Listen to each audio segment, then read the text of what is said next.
Bien, como les había comentado, esta última unidad vamos a cambiar un poquito de contexto respecto al lenguaje ensamblador que hemos venido trabajando, ¿sale? Ahora le vamos a dar el contexto del lenguaje ensamblador, pero para programar dispositivos, en específico, pues dispositivos microcontroladores, ¿vale? Recordar ahí un poquito, ya la semana pasada les había pedido que verificaran una hoja de especificaciones, que verificaran un dispositivo muy específico que era el PIC16F877A.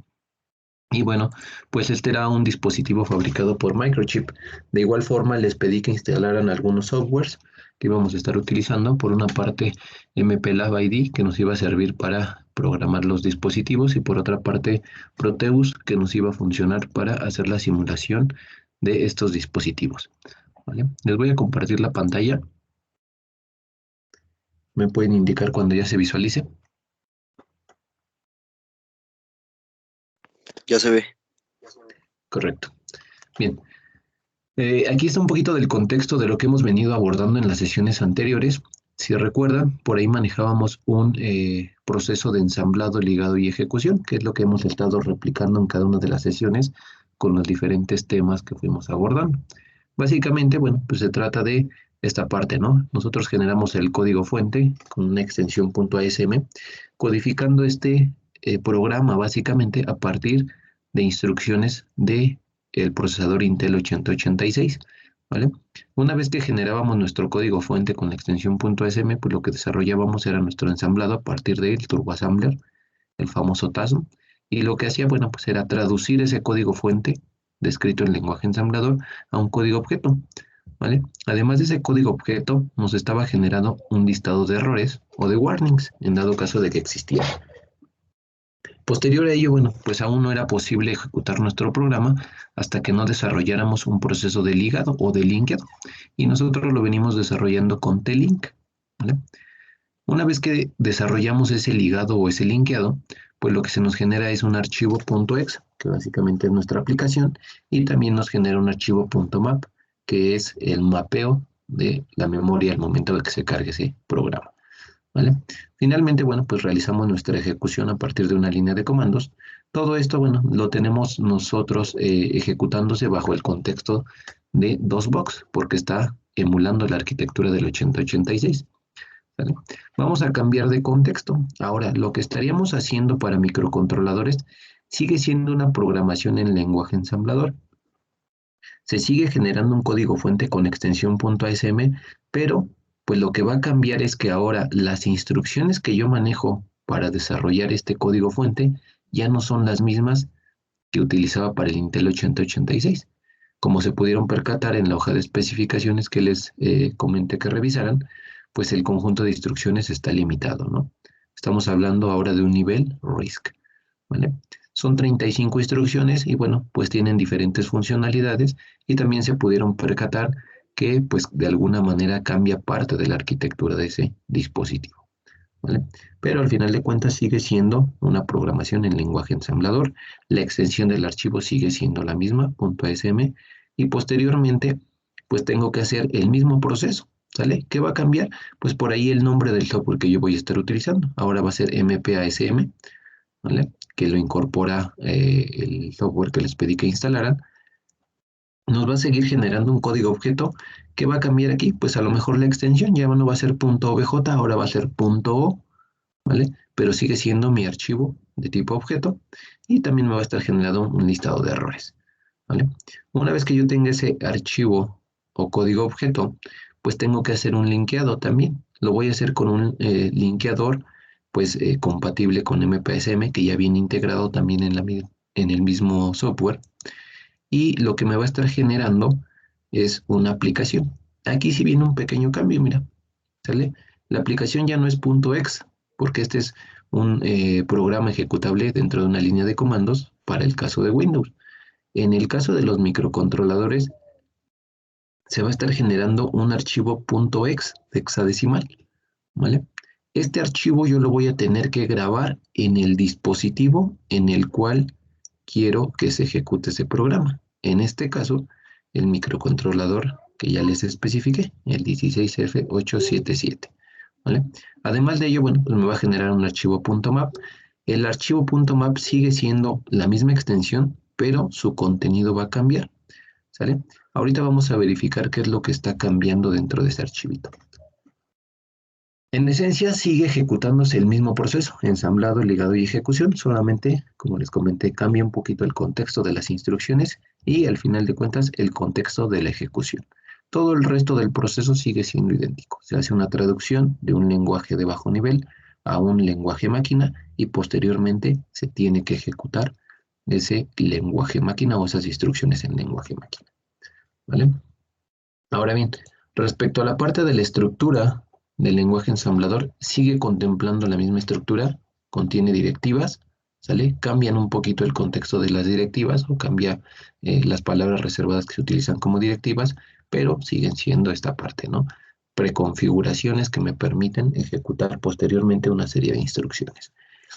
Los mnemónicos o instrucciones, pues también ya te diste cuenta que cambia el contexto, pero siguen siendo de igual manera mnemónicos o instrucciones, ahora enfocados a un conjunto más limitado de instrucciones, ¿vale? La parte de las etiquetas sigue siendo un identificador seguido de 2 puntos, eso es el mismo contexto, no hay ningún cambio. Y la parte de los comentarios, de igual forma, sigue siendo comentarios a partir de un punto y coma, y bueno, pues no habría ningún otro cambio en esta parte, ¿vale? ¿Qué es lo que sí va a cambiar de entrada? Va a cambiar la arquitectura de computadora que estamos manejando, ¿vale?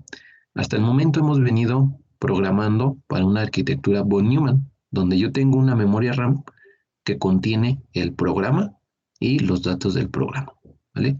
Y si recuerdan, pues al tener este contexto, lo que yo hacía para organizar la información era tener segmentos, ¿sale? Un segmento de datos, un segmento de código, básicamente, además de un segmento de pila y un segmento extra. Ese contexto de dividir el programa en segmentos va a desaparecer para el caso de los microcontroladores. ¿Por qué va a desaparecer? Porque ahora ya tengo una arquitectura diferente a nivel físico. La arquitectura que yo tengo es una arquitectura Harvard. ¿Qué características tenía esto? Cuando analizábamos en la asignatura de arquitectura de computadoras, decíamos que las dos son arquitecturas clásicas. Sin embargo, la principal diferencia que existe entre una y otra es que la arquitectura Harvard contiene 2 bloques de memoria, ¿sale? Esos 2 bloques de memoria pues permiten organizar de una manera diferente cómo se almacenan las instrucciones y cómo se almacenan los datos, ¿sale? Separándolos. ¿Qué me está indicando aquí este pequeño esquemita? Me está diciendo, ¿sabes qué? El bloque que yo tengo asignado para que tú cargues el programa va a ser una memoria que va a manejar registros de 14 bits, ¿sale? Mientras que el bloque que contiene los datos va a ser un bloque que maneja registros de 8 bits, ¿vale?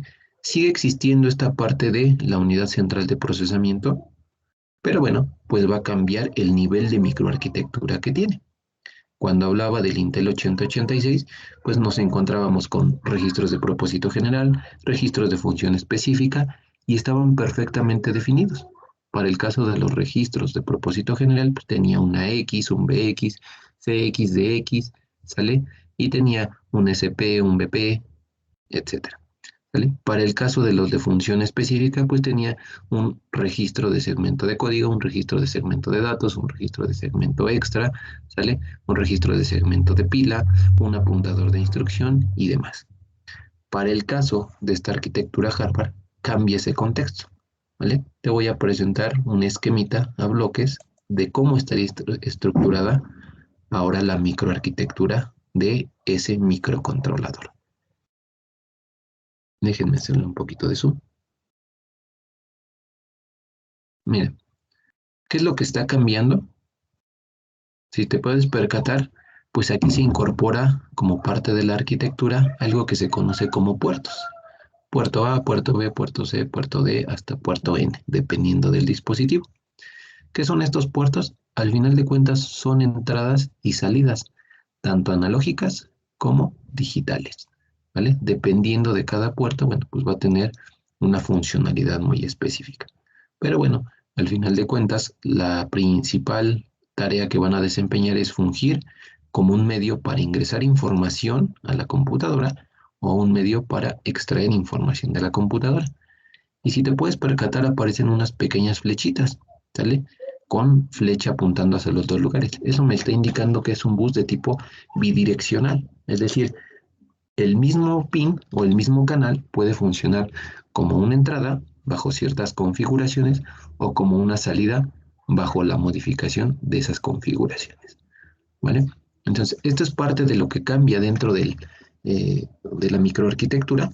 Se incorporan directamente a ella esto. En el caso del microprocesador solamente lo manejaba como dispositivos de entrada y salida o periféricos de entrada y salida y listo. Aquí sí están bien definidos quiénes son estos periféricos. Otra cosa que va a cambiar, si tú alcanzas a apreciar, mira, aquí se encuentran ya de manera interna los bloques de memoria. Una memoria EEPROM que contiene el programa o las instrucciones, así como se veía, ¿sale? Y aquí me está dando la nomenclatura de esa arquitectura. Me dice 8K por 14, ¿sale? Recuerda que esta nomenclatura me indica la cantidad máxima de direcciones que puede tener la memoria, ¿sale? Y el tamaño de palabra o el tamaño de registro, es decir, tiene hasta 8 kilobytes de direcciones, ¿vale? Básicamente 8 por 1024 me está dando como 8000 y fracción direcciones en las que yo puedo almacenar información, ¿sale? Y cada dirección está integrada por un registro de 14 bits, ¿vale? Por un lado tengo esa memoria PROM y por otro lado tengo una memoria RAM, mira, ¿sale? Una memoria RAM súper limitada que me está diciendo tengo 368 direcciones y en cada dirección solamente puedes almacenar 8 bits o un byte, ¿vale? Entonces, esta está súper limitada. En el caso de nuestra memoria RAM de la computadora, pues se va en el orden de los megas, de los gigas, etcétera, ¿no? Aquí solamente me dice 368. Si no mal recuerdan, en la parte de las características del lenguaje ensamblador, teníamos una muy específica que nos decía, nos permite administrar de manera óptima los espacios de memoria. Aquí es donde cobra importancia. Al tener yo solamente 368 direcciones para almacenar información, debo de ser pues muy cuidadoso al momento de generar programas muy extensos, ¿vale? ¿Por qué? Porque en algún momento la voy a saturar y ya no voy a poder almacenar pues la información que yo requiera para ejecutar el programa, ¿vale? ¿Ventaja que tiene? Bueno, pues al tener instrucciones bien limitadas, la velocidad de ejecución tiende a ser un poquito más rápida, ¿sale? En cuanto a la ejecución de cada instrucción. Es decir, su ciclo de instrucción es mucho más rápido que el de un procesador. Sin embargo, las frecuencias que maneja son bajas. ¿Por qué?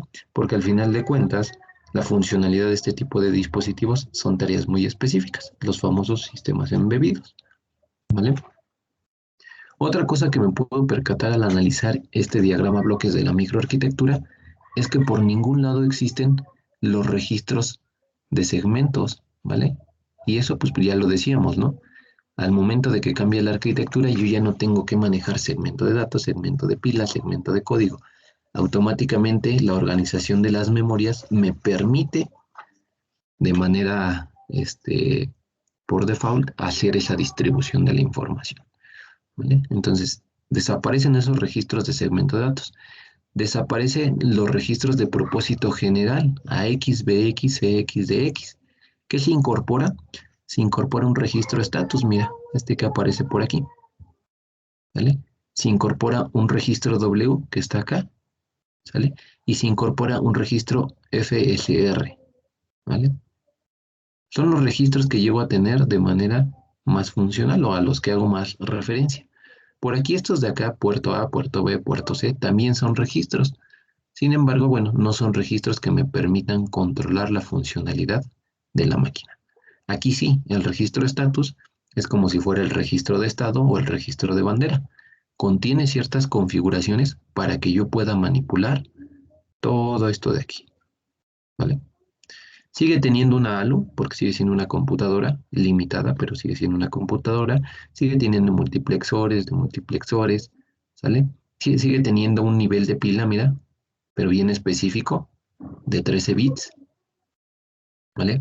Y bueno, pues otra cosa que incorpora en su interior, bueno, es la generación de señales de reloj.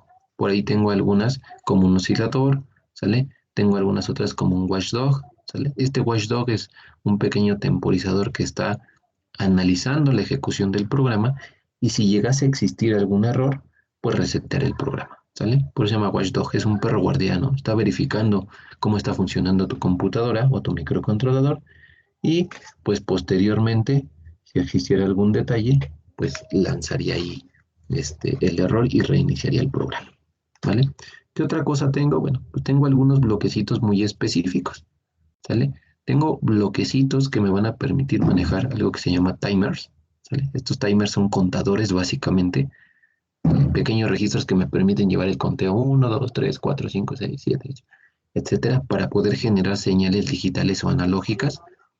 Tengo un convertidor analógico a digital, es decir, yo puedo conectar en estos puertos algún dispositivo como un sensor analógico que pueda medir temperatura, que pueda medir distancia, etcétera, y pues me va a hacer esa conversión de esa señal analógica a una señal digital. Recordar ahí nada más, una señal analógica es una señal que es constante en el tiempo, mientras que una señal digital es una señal discreta en el tiempo, ¿vale? Entonces tengo un bloquecito que me permite hacer eso. Tengo un bloquecito para sincronizaciones de comunicación síncrona de manera serial, ¿vale? El famoso BUSART o Synchronous Serial Port. Y tengo, bueno, algunas otras configuraciones o otros bloques que me permiten manejar dispositivos específicos. En este caso, mira, un LCD, ¿sale? Esas pantallitas que luego te encuentras en los sistemas de control donde te está marcando datos muy básicos, ¿no? Por ejemplo, temperatura, la hora, algunas funciones muy específicas, ¿vale? Eso es lo que llega a incorporar en su microarquitectura este microcontrolador, ¿sale? Muy limitada. De preferencia te digo el manejo de los registros de configuración. Tengo un registro status y tengo un registro W. Este registro W viene a suplir de alguna manera lo que hacía el registro X, ¿sale? Recuerda que el registro X era un registro acumulador. Casi en todo lo utilizábamos.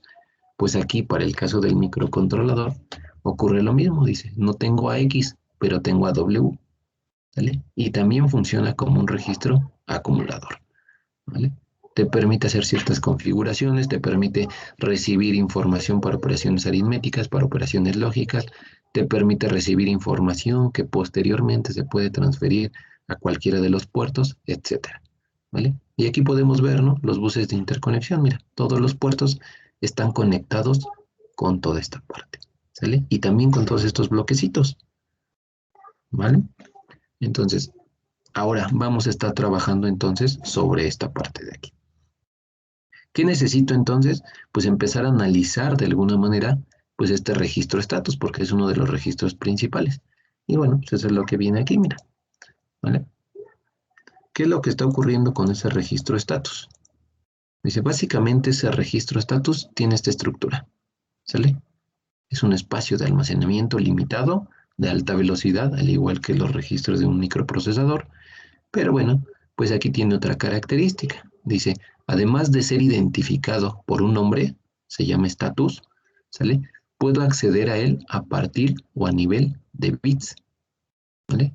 Entonces, todo esto, esta posición, esta posición, esta posición, este arreglo de estas 8 posiciones se va a llamar status.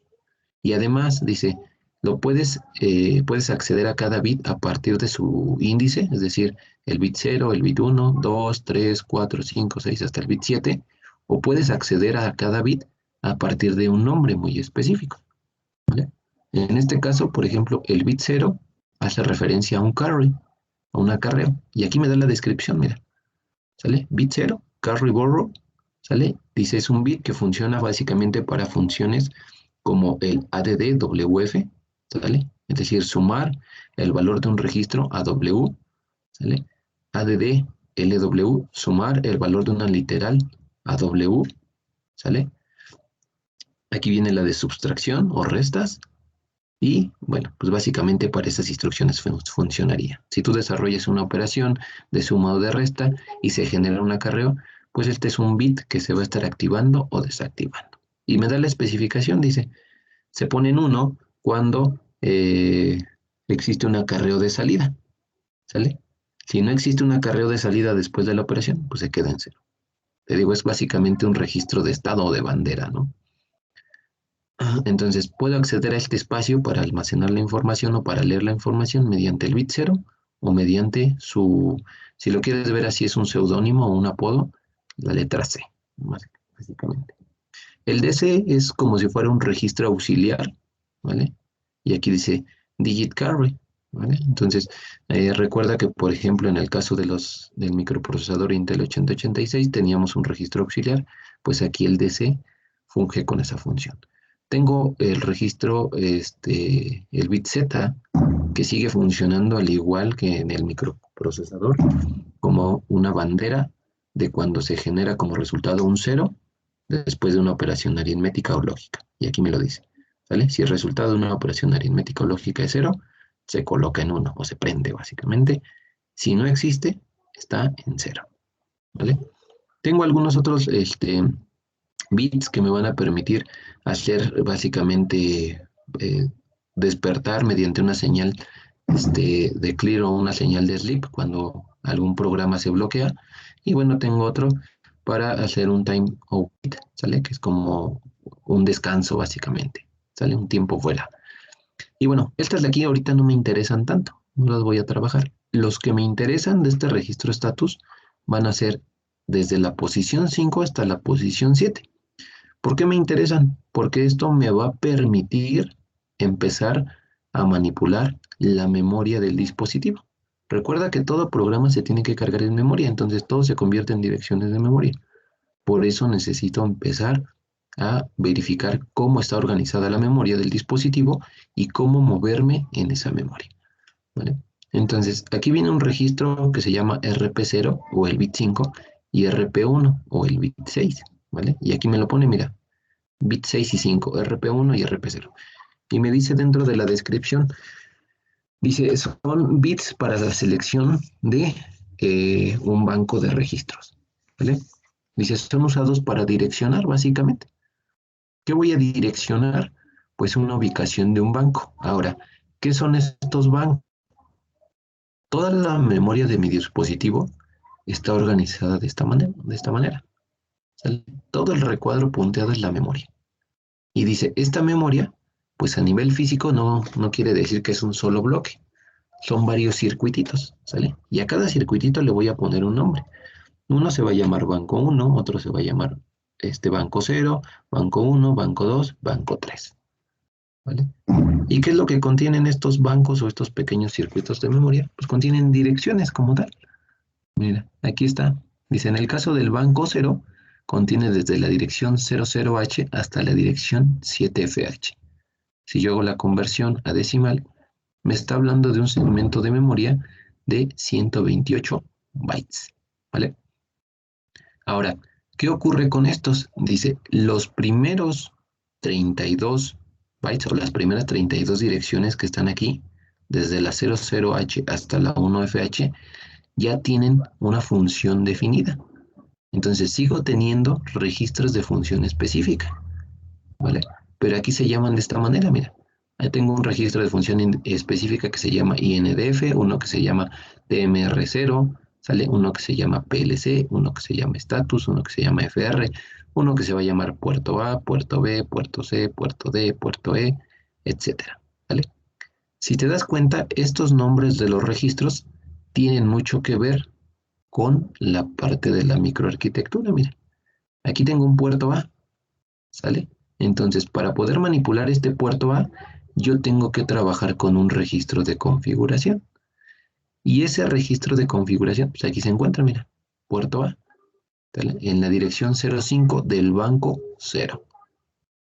Si yo quiero trabajar, por ejemplo, con el registro status, mira, este registro status se encuentra en la posición 03. Pero como es un registro de configuración, se encuentra en el banco 0, también en el banco 1, también en el banco 2 y en el banco 3. Si lo quieres ver, es una copia del registro. ¿Para qué? Para que sin importar en qué banco yo me encuentre, yo pueda configurarlo. ¿Vale? ¿Qué puedo configurar? Pues estos bits, ¿no? De entrada dice, a partir de ese registro status, tú puedes estarte moviendo o seleccionando un banco. Es decir, si yo quiero trabajar, por ejemplo, con el registro 3G, tengo que hacer un movimiento para ubicarme en el banco 3, ¿sale? Imagina que estoy en el banco 0, tendría que mover la configuración para poder trasladarme hasta este banco 3. Y ahí es donde programar o configurar este registro estatus empieza a tomar importancia, ¿vale? Ahora, ¿cómo voy a hacer este movimiento? Pues aquí me da una especificación. Dice, si lo que tú quieres hacer es ubicarte en el banco 0, tienes que colocar un 0 tanto en RP1 como en RP0. ¿Sale? Me da una configuración, mira, 0 y 0. Si tú quieres moverte al banco 3, tienes que cambiar los valores de estos bits, colocando un 1 y colocando un 1. Si te das cuenta, es una especie de tabla de verdad, ¿no? 0, 0, banco 0. 0, 1, banco 1. 1, 0, banco 2. 1, 1, banco 3. ¿Vale? Entonces yo tengo que ir configurando esto para poder moverme a los respectivos bancos. Además de eso, dice, pues no va a ser tan sencillo. ¿Qué va a ocurrir aquí? Dice, si tú quieres trabajar con el banco 1 y el banco 0, pues el bit IRP debería de estar ubicado en 0. Es decir, mientras trabajes con este, con el banco 0 y el banco 1, es más, si quieres ni lo configures, por default este 0. Pero si tú te quieres mover a los bancos 2 y 3, previamente tendrías que configurar este bit 7 colocándolo en un 1. ¿Sale? Entonces, básicamente son tres configuraciones, mira. Configurar este y posteriormente esta posición y esta posición. ¿Qué es lo único que estoy haciendo? Asignarle valores, ceros o unos. ¿Vale? ¿Para qué? Pues ya te lo decía. Dependiendo del registro que yo quiera manipular, me tengo que mover a la ubicación donde se encuentra. Si yo quiero trabajar con el registro TRIS A, necesitaría ubicarme en el banco 1. Y bueno, pues hay una relación entre estos diferentes registros y la funcionalidad que llegan a generar. ¿Vale? Hasta ahí vamos claros. Antes de continuar. Sí. Levanten su manita si vamos bien hasta ese punto. Si sí se está entendiendo cuál es el cambio que estamos dando en cuanto a esta parte del lenguaje ensamblador. Vale, pues Aaron dice que sí. Por ahí los demás dicen que sí. Correcto. Bien.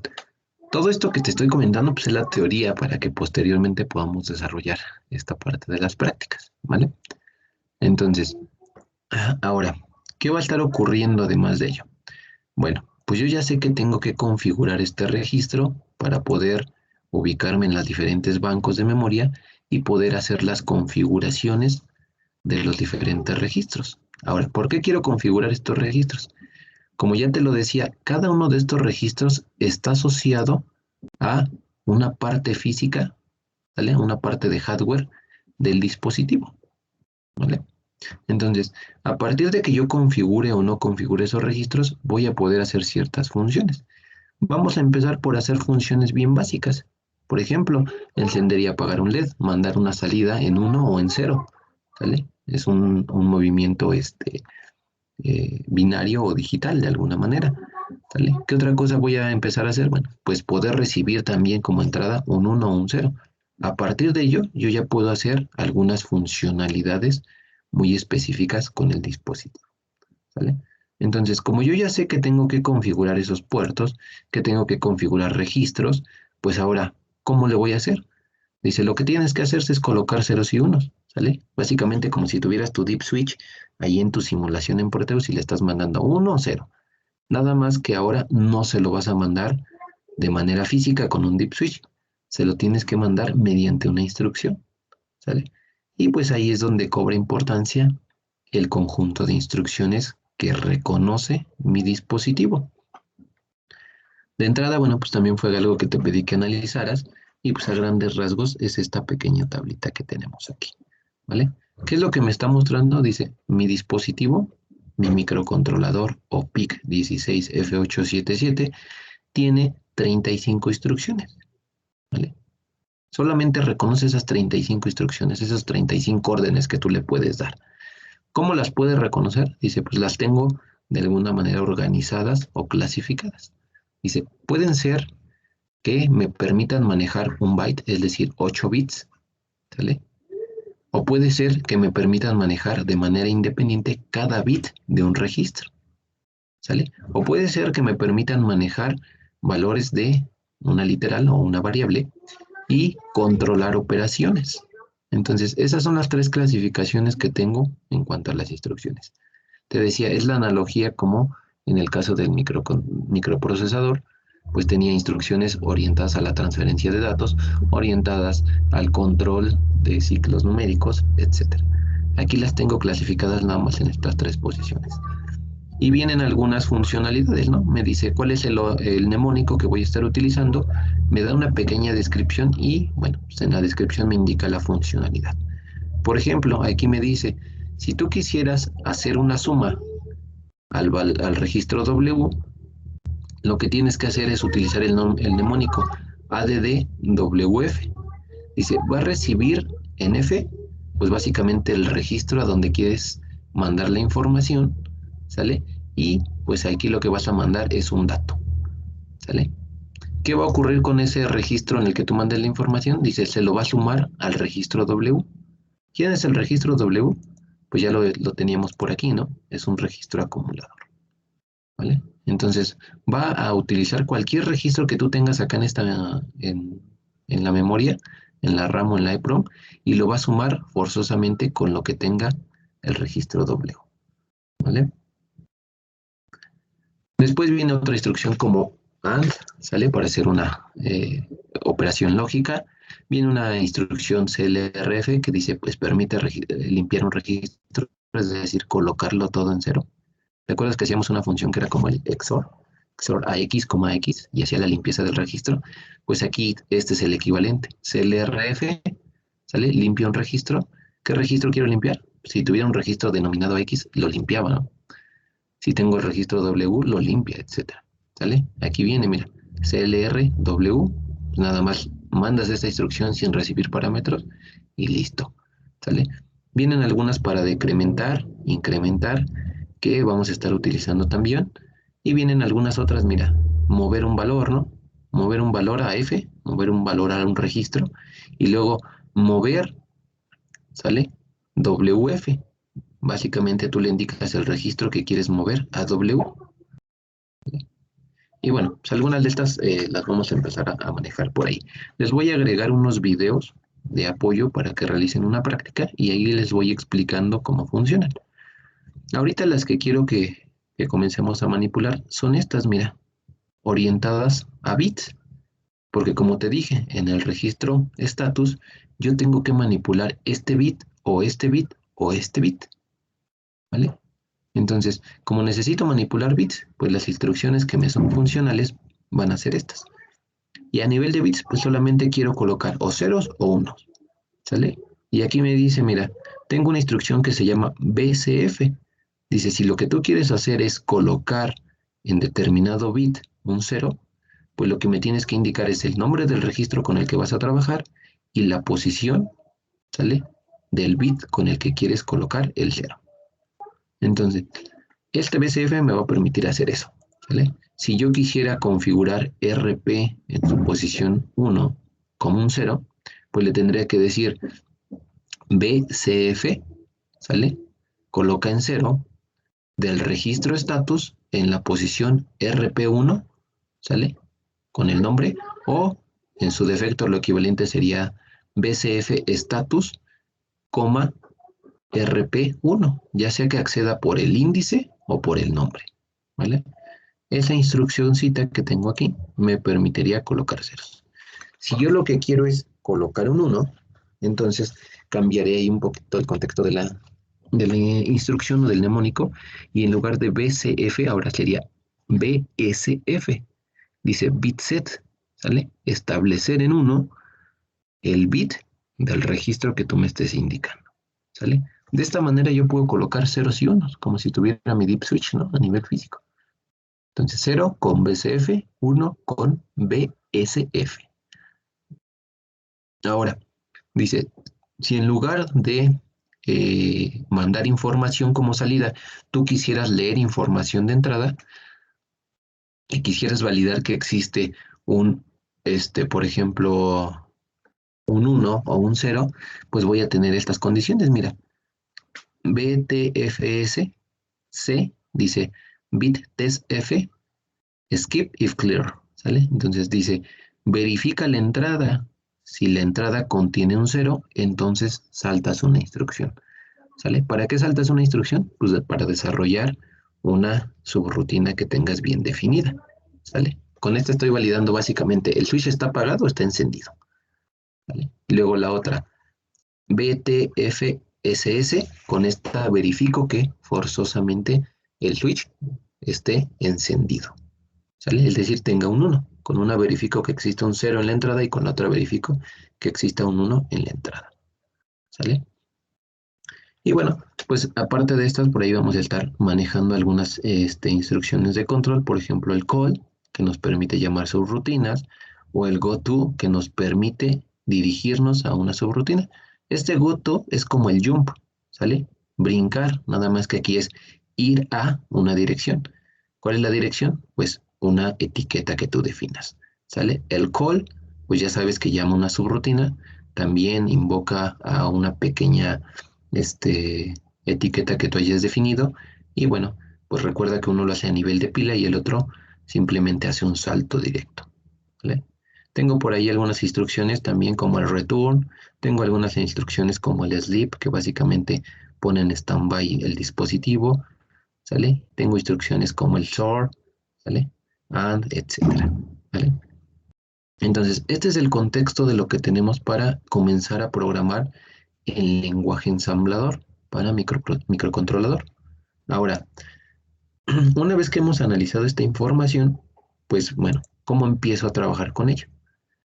Te muestro la estructura básica de un programa, ¿vale?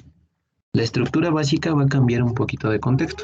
Anteriormente declarábamos un punto model, ¿sale? Que nos permitía establecer el modelo del programa y nosotros le dábamos un tamaño, ¿no? Punto model es mod.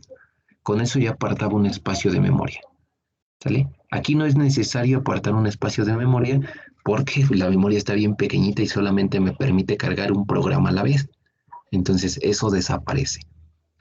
Después definíamos un punto stack. Tampoco no tengo que definir ya un segmento para la pila porque ya lo tiene definido a nivel físico, mira. 8 level stack de 13 bits. Ya no lo tengo que definir. Después declaraba un punto code y un punto data, que era mi segmento de datos, ¿sale? Aquí no voy a definir mi segmento de datos, ¿sale? ¿Por qué? Porque eso lo voy a tener que hacer a nivel de organización de la memoria. Este ORG que tengo aquí me va a permitir manipular la organización de la memoria, ¿sale? Es decir, estos bancos que yo tengo aquí. Y tenía un punto code, pues el code también desaparece. Todo lo que yo coloque después de la organización de la memoria y hasta donde encuentre el end va a ser mis instrucciones que voy a ejecutar, ¿vale? Entonces, esta es la nueva estructura que voy a estar manejando al momento de programar un dispositivo. ¿Qué tengo que hacer? Dice, ya no me defines el modelo, pero me indicas con qué dispositivo vas a trabajar, ¿sale? Con qué microcontrolador vas a trabajar. Y aquí me lo coloca, mira, list, ¿sale? En lista a quién, al dispositivo. ¿Quién es el dispositivo? El valor que tú almacenes en la variable P, ¿sale? Y aquí vas a colocar el nombre, básicamente la matrícula de ese dispositivo. Entonces es un PIC 16F877, ¿sale? Con eso, inmediatamente tu programa va a saber que le estás hablando de este dispositivo, mira, de este pequeño circuitito integrado que tú vas a configurar, ¿sale? Recuerda que un PIC es un circuito integrado programable, ¿sale? ¿Qué nombre tiene este? Bueno, pues este es 16F877A. Entonces aquí yo lo voy a ir indicando. En este caso es el A, en este caso pues es el 16F877 normal, ¿sale? Si fuera el A, pues nada más le agrego ahí la variable. Si fuera el B, si fuera el C, dependiendo de las matrículas que existan, ¿sale? Entonces, le indico con qué dispositivo voy a trabajar. Y después de indicarle con qué dispositivo voy a trabajar, lo que voy a hacer es incluir el archivo que contiene todo ese conjunto de instrucciones del dispositivo, es decir, una librería. ¿Cómo? Utilizando esta palabrita include, ¿sale? Y entre corchetes angulares, pues colocar la matrícula del dispositivo, ¿Sale? Punto .inc me está indicando que se trata de un archivo de librería, básicamente. Punto .inc. ¿Vale? Anteriormente el link pues, se refería a un incremento, ¿no? Aquí punto .inc es la extensión del archivo que contiene este conjunto de instrucciones. ¿Vale? Entonces, al momento que digo esto, list p, include p16f877, yo ya sé que voy a trabajar con este dispositivo y que va a reconocer todas estas instrucciones. ¿Por qué? Pues porque es lo que le estoy indicando aquí. ¿Vale? Dispositivo tal, instrucciones, las que contenga este archivo de referencia. ¿Sale? Y bueno, pues aquí esta parte de ORG me está indicando a partir de qué posición yo voy a poder manipular dentro de la memoria. Recuerda que el 0x me indica una codificación en hexadecimal y pues acá me está indicando una dirección, ¿sale? Entonces al decirle manipular la memoria desde la organización de memoria 0,0 me está permitiendo saber que yo tengo acceso a qué? A todas las direcciones de todos los bancos. ¿Por qué? Porque la 00 comienza aquí. ¿Sale? Entonces yo puedo manipular todas estas de aquí simplemente modificando el banco en el que trabajo. Si yo colocara 0x80, descartaría estas direcciones. No tendría acceso a ellas. Tendría acceso a partir de la 80 en adelante. ¿Vale? Y bueno, pues posteriormente aquí, en este espacio intermedio, iría colocando todas las instrucciones. ¿Vale?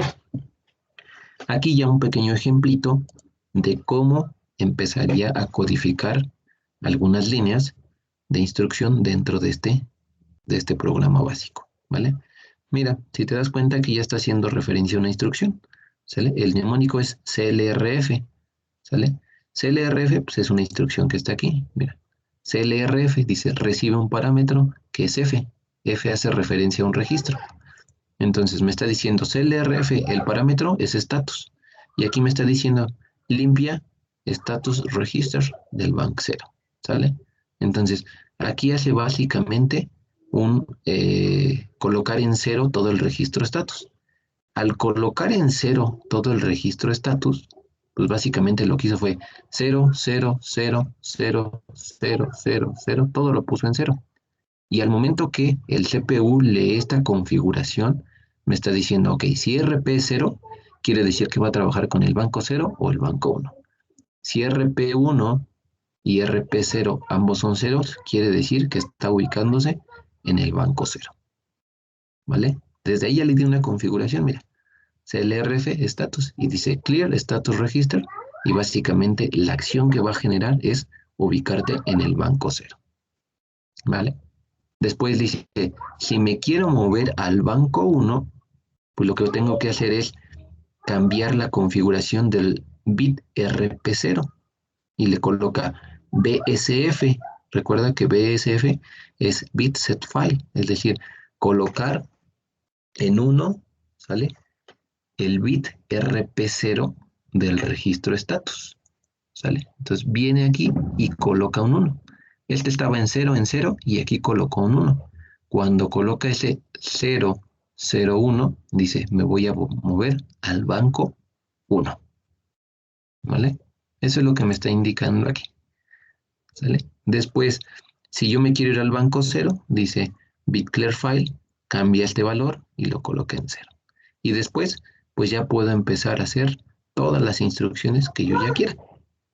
¿Vale? Entonces, aquí un pequeño ejemplito nada más de cómo estaría funcionando ya el uso de instrucciones, el uso de los registros y la asignación de valores a cada bit de esos registros. Ahora, ¿para qué quiero hacer esto? Bueno, pues te pongo en contexto un poquito del ejemplo. A nivel físico yo voy a tener este dispositivo, ¿sale? En nuestro caso, pues nosotros lo vamos a estar virtualizando. Pero si yo tuviera la oportunidad de comprarlo, sin más voy y compro este dispositivo, lo encargo en Mercado Libre, me ha de costar como 100 pesitos por ahí así. Y bueno, pues necesitaría un dispositivo que me permita programarlo, como si estuviera grabando, cuando grabábamos los CDs, que le decíamos vamos a quemar un CD, pues aquí ocurre algo similar. Vamos a quemar un microcontrolador.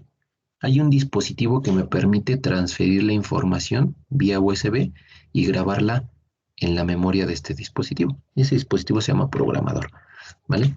Pero bueno, ahorita como es virtualizado, Simplemente con que en la simulación yo le dé cargar el programa, pues se carga inmediatamente y es como si lo grabara. ¿Qué voy a hacer aquí? Pues de entrada voy a empezar a manejar los puertos, ¿sale?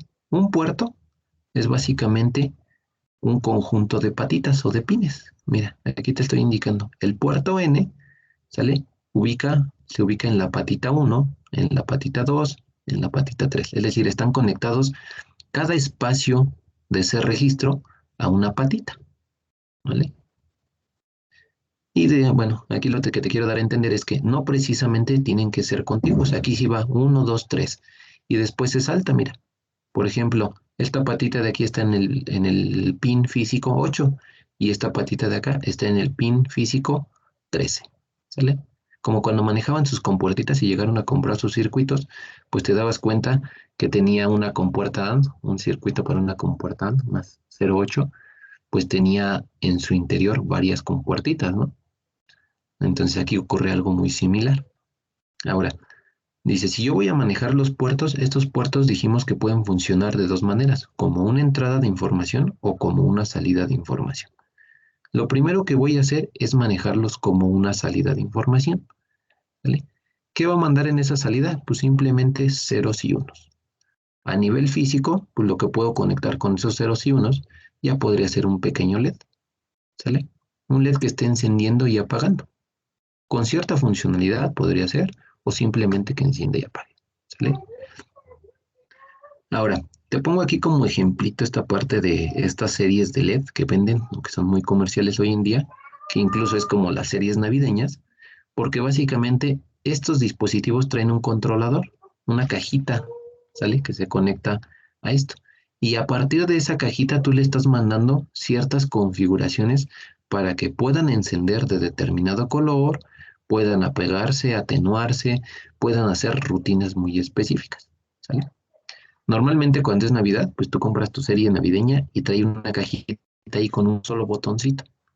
Ese botoncito está conectado a un puerto de entrada de este dispositivo, ¿sale? ¿Qué hace ese botoncito? Dice, si tú le das un clic, pues las lucecitas de Navidad van en un solo sentido, ¿no? Así como que apagándose y encendiéndose una y una, por ejemplo. Si tú le vuelves a presionar, a lo mejor mantiene todas encendidas. Si tú lo vuelves a presionar, ahora las enciende al 100% a todas y las va atenuando, ¿sale? Si le vuelves a presionar, a lo mejor te da una función como los foquitos estos que había en los espectaculares que van como caminando, etcétera. O le vuelves a presionar y empieza a generar un tono musical, ¿no? Entonces, para eso me llegan a servir estos dispositivos. Y todo eso que hace ese botoncito, pues alguien lo programó, ¿no? ¿Sale? En este caso, nosotros vamos a hacer ese alguien y lo vamos a estar programando en lenguaje ensamblador, ¿vale? Híjole, se me fue súper rápido el tiempo. ¿Hasta ahí vamos bien? ¿Tienen alguna duda?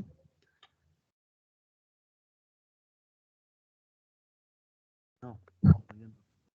Ok, sale pues. Esta parte de cómo voy a hacer esta configuración se las voy a agregar allí en la practiquita como un video de apoyo. Ahorita, todo esto que le estoy comentando de teoría va enfocado a lo siguiente, ¿sale? Una vez que yo ya entiendo cómo está funcionando todo esto y lo que pretendo hacer con el dispositivo, pues ya puedo empezar a trabajar directo en ello, ¿sale? Te comentaba, necesitaba que instalaras dos softwares, ¿sale? Por una parte, este MPLAB, ¿vale? Este MP Labs dijimos que sustituye al TAS, ¿sale? Y a todo el DOSBox, ¿sale? Aquí tengo básicamente, esto es lo equivalente a mi DOSBox. Y lo que tengo incorporado a este entorno de desarrollo, pues es mi ensamblador, mi ligador, ¿sale? Para que yo pueda generar los archivos. Entonces, siguiendo este esquemita, lo que voy a hacer con MPLab ID es generar mi código fuente, generar mi ligado para poder obtener mi punto .exe y mi punto .map, ¿vale? La parte de la ejecución la voy a tener que hacer con Proteus, como dijimos. Entonces, te comento rápidamente cómo tendría que ser la configuración. Mira, una vez que tú tengas instalado tu MPLAB ID, lo que vas a tener que hacer es aquí en esta parte de proyecto, ¿sale? Utilizar el asistente del proyecto para que sea más fácil. Y le dices Project Wizard. ¿Qué te está indicando? Dice, pues vamos a hacer la configuración del proyecto que tú vas a trabajar. ¿Sale? Entonces le voy a dar aquí siguiente. Y lo primero que me pide, o el primer pasito que me pide es seleccionar un dispositivo. ¿Sale? Es decir, con qué dispositivo quieres trabajar, con qué circuito integrado vas a trabajar. Y me aparece una serie de todos los dispositivos disponibles de ese fabricante, mira. ¿Vale? Hasta ese momento. Hoy en día hay muchísimos más, ¿verdad? Pero mira, todas las matrículas de dispositivos. Cada número de estos que encuentras aquí, a nivel físico, pues es un dispositivo de este tipo, ¿sale? Puede ser con más patitas, puede ser con menos patitas, puede ser en esta forma, puede ser un cuadrito, puede ser incluso un circuito que esté impreso ahí en la tarjetita lógica, ¿vale? Entonces, en este caso, pues yo voy a seleccionar este PIC16F877, que es con el que estoy trabajando, ¿sale? Le voy a dar siguiente, ¿sale? Y aquí me va a decir ahora sí, selecciona el lenguaje o la tool suite del lenguaje con el que tú vas a programar ese dispositivo. En este caso nosotros lo vamos a programar en ensamblador. No quiere decir que sea el único lenguaje para programarlo, ¿vale? Existen otros lenguajes, por ejemplo, tengo este CSC Compiler. Si yo quisiera programarlo en C, pues podría cambiar a este toolkit, ¿vale? Si yo quisiera programar en algún otro tipo de lenguaje, incluso hasta de manera gráfica, a partir de circuitos, ¿vale? O de bloques de circuitos, pues lo podría hacer en alguno de estos otros. Pero ahorita el que nos interesa es en ensamblador. Entonces vas a ubicar esta que dice Microchip MPASM Tool Suite, ¿vale? Al momento que yo le digo MPASM Tool Suite, me incorpora las siguientes herramientas. Dice MPASM, que es un ensamblador, básicamente, ¿vale? Y me da el nombre. Ya no se llama TASM, aquí se llama MPASM Win.exe, ¿sale? Tengo uno que se llama MP-Link, Object Linker, ¿sale? Que este es mi ligador, mira, ya no tengo T-Link, ahora tengo MP-Link, ¿sale? Y tengo un MP-Lib, que básicamente es todo el contenido de librerías para los diferentes archivos, ¿vale? Entonces, una vez que yo seleccione el lenguaje o la tool suite del lenguaje, le voy a dar siguiente, ¿sale? Me va a pedir que coloque una dirección y un nombre del proyecto, ¿vale? Entonces, le voy a dar aquí buscar, y yo tengo aquí y le voy a poner IC602. Me lo va a guardar con esta extensión MCP, ¿vale? Le doy guardar, le doy siguiente, y luego me dice, si tú ya tienes archivos de código fuente o librerías, etcétera, los puedes agregar desde aquí. De momento no tengo ninguno, entonces le voy a dar siguiente, ¿sale? Y me da el resumen de lo que voy a generar, ¿sale? Con esto ya configuré todo mi espacio para empezar a trabajar con ese dispositivo. Ya me aparece aquí el nombre del proyecto y me aparecen las subcarpetitas, ¿no? Dice source file, códigos fuente, sale headers o encabezados, códigos objeto, librerías, linker, scripts u otros, ¿sale? De momento no tengo nada, mira. Entonces voy a empezar a crear mi archivito. Recuerda que cuando utilizábamos el DOSBox, pues tenía un programita que se llamaba Edit y me abría un editor de texto. Aquí le voy a dar en la hojita nuevo file. O lo puedo hacer desde cualquier editor de texto y guardarlo con la extensión .s. ¿Sale? ¿Qué voy a colocar aquí? Pues la estructura básica. ¿Sale? Esta es mi estructura básica, ¿no?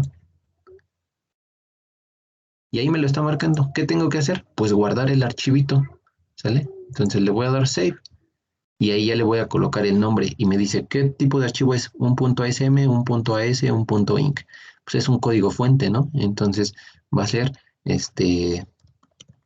pruebita 1 .asm. Cuando yo le doy guardar pruebita 1.asm, mira, ahora ya me lo está reconociendo como un archivo de código fuente y ya me da hasta las líneas, ¿sale? Ahora, este archivo yo lo generé, pero no está vinculado todavía al proyecto. De tal manera que si yo le doy aquí construir al, es como si le dijera todos los comandos, ¿no? Tas, pruebita, t-link, etcétera. Si yo le doy aquí, me va a decir que falla. ¿Por qué? Porque todavía no vinculo ese archivo que yo generé con el proyecto. ¿Cómo lo voy a vincular? le voy a dar aquí en Source File, ¿sale? Y le voy a dar agregar archivos, ¿sale? Y aquí me aparecen mis archivos .asm, mira, pruebita 1. Entonces le voy a dar en este, ¿sale? Ya lo agregó, mira, ya me lo muestra aquí. Ahora sí, si le doy construir, me va a preguntar algo importante. Dice, ¿qué tipo de direcciones de memoria vas a estar utilizando? ¿Absolutas o relocalizables? Cuando veíamos esta parte de la organización de la memoria, decíamos que las direcciones absolutas son las que están a nivel físico y las relocalizables eran las que pues tienen asignado un número, pero al llegar a nivel físico tienen que cambiar la dirección. Entonces, aquí estoy trabajando directamente con el dispositivo, por lo que voy a tener que seleccionar absolutas. ¿Vale? Y ahora sí, me dice, ya se generó tu programa. Al momento que yo hice esto que me dice build to default, lo que me va a estar generando son todos estos archivitos que ya te comenté aquí. El punto O, el punto ex y el punto map. ¿Vale? Me tengo que retirar, muchachos, pero el resto de esta información se los agrego con la práctica. ¿Vale? Se las publico ahorita en un instante para que puedan seguir viendo los videos y pues ya está, les voy a mandar también el formatito para que entreguen la práctica. ¿Vale? Ahora, por último, antes de terminar esta sesión, la parte del examen para esta unidad va a ser un examen práctico. Entonces, la siguiente semana, una vez que ustedes desarrollen estos ejercicios, vamos a estar haciendo por ahí un ejercicio en clase del manejo de una matriz de LEDs. ¿Sale? Y a partir de ese manejo de esa matriz de LEDs, les voy a dejar un programa que les va a dar el puntaje del examen. Entonces, les pido que revisen esos videos que les voy a incorporar ahorita con su práctica y si existieran dudas, bueno, pues me las hagan llegar a partir del chat y de todos modos la siguiente semana, espero que ya no haya ningún detalle, ahí les doy retroalimentación de lo que haga falta. ¿Vale? Bueno, pues eso sería lo que tenía que comentarles. Los esperamos también al rato en esta parte del conversatorio. Me imagino que ya les notificaron. Y pues estén pendientes de la plataforma. Solo eso, ¿vale? Bueno, pues ahorita les agrego la práctica. Que tengan un excelente día, un buen fin de semana. Y nos estamos viendo, ¿vale? Ahí va a estar la grabación.